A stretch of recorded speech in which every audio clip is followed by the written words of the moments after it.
Hello, welcome back to Dumpster Fire. I'm Marley, and this will be part 4 of Crisis on Infinite Earths, where I'll be reviewing the fourth episode of the crossover event. Now, this is by far the best episode of the entire crossover event, and I'd say this is like a movie, if anything. It kind of feels like Endgame. This is the Endgame for the Arrowverse, and I think it was pretty good. I really liked it. First, it starts off with the backstory of the Monitor and how he freed the Anti-Monitor from the dawn of time. It was nice, but it was short and sweet, is the way I could put it. It was a very short couple of scenes, but it was also nice too. I would have preferred to have it more fleshed out though. I'd like to see the Monitor's personal life fleshed out because you saw his wife in this episode, but I would like to see more scenes with those two and like what happened to his wife because apparently the Monitor doesn't have a family anymore. So it's like, what happened to them? I would like to see what happens then and how he became a god. So I like to see that.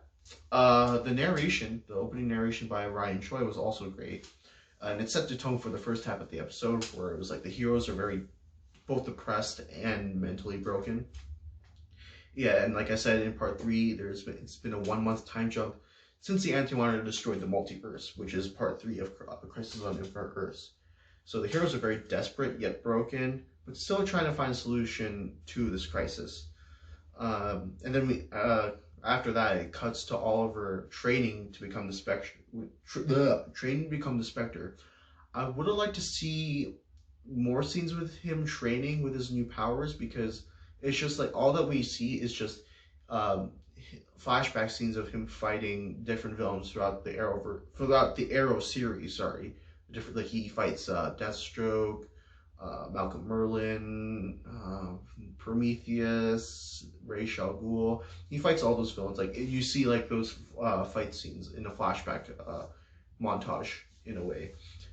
And it's like, okay, every punch you throw has led up to this moment. That's I think one line from that episode. Again, I would like to see it more fleshed out. I would like to see a couple scenes of Oliver struggling with his new powers and eventually him becoming the Spectre instead of just this. But this is all right. It's no big deal. Just quick note, by the way, when Oliver does meet up with the heroes and send them all throughout his memories, basically, like throughout time, they're shot differently. They're shot, I think, with like a much wider camera. It's like like the lighting's different. It actually looks like a high budget movie, and I thought that was great because there's more attention and care put to this episode. So yeah, darker lighting, widescreen camera. I thought those scenes were great. It was all the time traveling scenes. And Ezra Miller, he made a cameo in this episode, and I was so happy. I didn't expect this to happen because there were rumors that a DCEU character may or may not show up in the Arrowverse. And when I showed it to, well, not showed it, but when I saw like a couple people's reactions were like, why do we need it? Looking back now, this is great. Like, I loved it. The Ezra Miller's Flash meets Grant Gustin's Flash. It also means that DCEU is confirmed the Arrowverse as well. And it's great. I loved it. It was, even though it didn't add anything to the story, it was amazing. It was so much fun. I was just grinning throughout the entire scene. And when I first saw that scene, like I was sitting down when I saw Ezra Miller's Flash, I literally jumped out of my seat and was like just like laying on the floor. I was just like so excited. It was awesome. So like yeah, again, even though it didn't add anything to the story, I thought it was great. I loved it. I think everyone else loved it. It was a huge moment too. Like almost every single entertainment news outlet covered it because it was a big moment. Two live action flashes right now have met in this crossover event. It was great. I loved it. I watched a YouTuber, his name was John Campea, I think. Yeah, he has a show, the John Campea Show, and he said that the cameo scene was unnecessary and that like Ezra Miller's Flash should have given him information about like the Anti-Monitor, but it's like how can he do that? He's a very inexperienced Flash. He doesn't really he knows less than Grant Gustin's Flash. Also, he doesn't know what's going on. He's just like Ezra Miller's Flash is basically, to put it simply, he's kind of like a Peter Parker type of character who is like he's nerdy but at the same time he's witty and funny in some ways. Well, I don't know if people call him find him funny, because a lot of people don't like Ezra Miller's Flash.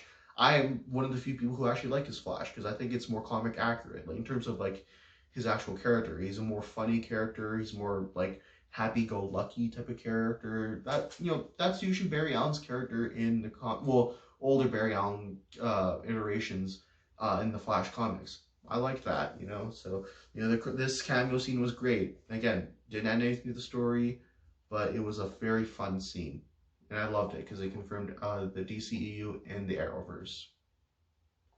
So I'm going to get into a little bit of a segment right now. I'm going to be going into Ryan Choi's character because I think that his character is one of the best characters in this entire crossover. So, yeah, he definitely is a really good character. A huge thematic idea was played in his character, and that being, you don't need to have superpowers or abilities to be a remarkable or special individual. You know, ever since we met him in part 3 of Crisis on Infinite Earths, he constantly doubted himself as a paragon, and you know, he would cower in the face of danger. And you know, he was always a very scared and very shy character when we first met him. And his character develops a lot in this episode, and I really like that. And so I'm just reading some of the notes here. He realizes his role as a paragon because he's the paragon of humanity. So he's the best representation of what a human is. You know, and humans were filled with flaws and self-doubt. You know, instead of carrying those, he rises above them and becomes someone greater. You know, someone else. You know, something else. If I were to summarize his character in one quote, it would be, a hero can be anyone. Even a man doing something as simple and reassuring as put a coat on a young boy's shoulders to let him know that the world hadn't ended. That quote is from The Dark Knight Rises. It was Bruce Wayne's final quote final line in that movie. And that's literally the first thing that came to mind when I was looking at his character. Because when I was rewatching the crossover event, I was specifically focused on Ryan Choi because I wanted to see how his character developed. Because with the other heroes, yeah, their character develops a little bit. Like Kate Kane's character, she developed because she becomes the Paragon of Courage, and she realizes that like, oh, I can be someone better than what others have left behind, you know, and all that stuff. Like in part 2, she meets up with Bruce Wayne, and it's like, oh, okay, Bruce Wayne's like kind of psycho. He's big, crazy. I can be someone better than him, you know, something like that. And you're filled with courage because she's the paragon of courage. But I want to specifically focus on Ryan Choi's character because, you know, he doesn't have any superpowers. He's just a guy he's just a scientist, really. That's what he is. But he rises above that, and he becomes a hero, and doesn't have to have superhuman abilities or punch bad guys. You know, he instead inspires others. Like there was one scene where Supergirl and Ryan Choi were going back to that flashback scene with the Monitor and his wife, and he was talking to the Monitor, and it's like, you know, you are a good person and whatnot, like that kind of pep talk. And the Monitor was like, you know, you're a remarkable individual. And it's like kind of funny. Like I just learned that I was special today. So that was great. You know, showed that his character has developed a lot from being a scared, shy character to someone who is willing to inspire others. That was great. Again, like I said, his character was pretty good for the most part.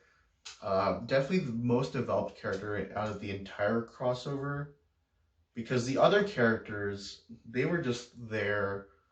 Like, well, not just there. The other characters have already been developed. It's just that they just learn new experiences, but they don't really add much to their character arcs, except for like Barry's and Oliver's, because they're like the main characters. Like obviously Oliver Queen comes back as a Spectre, and again becomes that mentor like figure to Barry. And as Barry travels throughout the Speed Force and throughout Oliver's memories, he talks to Oliver and is like, yeah, I gave up, I sacrificed myself I sacrificed my well-being so that you and Kara could live, so that you and Kara could continue the fight. You know, I thought that was also pretty good too. But Ryan Choi's character definitely developed the most, and Huge part. I'm a huge fan of his character. Well, not fan, but I just really like what the writers did with this character. I thought it was great. So going back to the rest of the episode, the final battle at the dawn of time was visually one of the best. Like visually speaking, it's one of the best scenes in all the Arrowverse. The Spectre versus the Anti-Monitor is probably the greatest fight in the Arrowverse as well. The visual effects are really amazing. You can tell that, again, like I said, this episode had a lot of care and attention being put into it by the CW, and it definitely paid off. It looks really good. Like, if you were to watch this episode, visually speaking, it's amazing. The CGI, like the visual effects, like all that stuff is just great. I loved it. Something similar that you'd see in like an MCU movie or a modern Star Wars movie. They're all great. During the final battle, Oliver Queen delivered one of the best lines in all of the Arrowverse, and that is, "You have failed this universe." That was probably one of the most epic lines in the Arrowverse. Again, one of the best. Definitely rivals the whole Iron Man um, scene in Avengers Endgame. And it has the same emotional impact as well because uh, Tony Stark said "I am Iron Man" in the first Iron Man movie. Yeah, first Iron Man movie, I believe, or second one. And he revealed himself to the world. That was a big part of his character. He wanted to be well known, but he didn't want to be known as just like some ego person who's like, "Oh yeah, look at me, I have fancy suit, fancy cars, all the girls and all that stuff like that." No, like he says that line again in I Am Iron Man, to have his character come full circle and eventually, do the right thing for the greater good. Same thing here of Oliver's character. Like when he was the Arrow, when he first introduced in the show, you see right there. This is the poster actually is from the first season of Arrow. He constantly said, "You have failed the city," but he was a very dark person. He killed a lot of people. He doesn't care like the collateral damage that he would cause to the city. He just wanted to complete his mission. But now, since he says, "You have failed this you have failed this universe," his character comes full circle and realizes that, and not realizes, but it comes full circle and it's like, okay, he's also doing something for the greater good too. It's not just him completing his mission, it's saving the entire multiverse. It's rebuilding the entire multiverse after it was got destroyed and defeating a major threat, that being the Anti-Monitor, which was great. And Oliver's death is much better than his death in part one. His final his final send off is both a goodbye moment as well as a passing of the torch moment as well. Because Oliver's dying wish is that he wanted Barry and Sarah and all the other ones to continue his fighting spirit, and protect the universe that he has created. And that's great. I loved it. So like, uh, yeah, it was very emotional. I didn't cry in this because at this point I couldn't just cry anymore. But it was great scene. I loved it. Oliver Queen's death in part four was much better than part one. Definitely not as stupid as it was in part one. And yeah, it was great. This episode was amazing. I loved it. It was one of the best episodes in all the Arrowverse, if anything. It's sad that this episode got ruined by part 5, which I will be reviewing next. So stay tuned for part 5, and it's going to be fun because I'm going to be more or less ranting in part 5. So yeah, stay tuned and see you guys next time.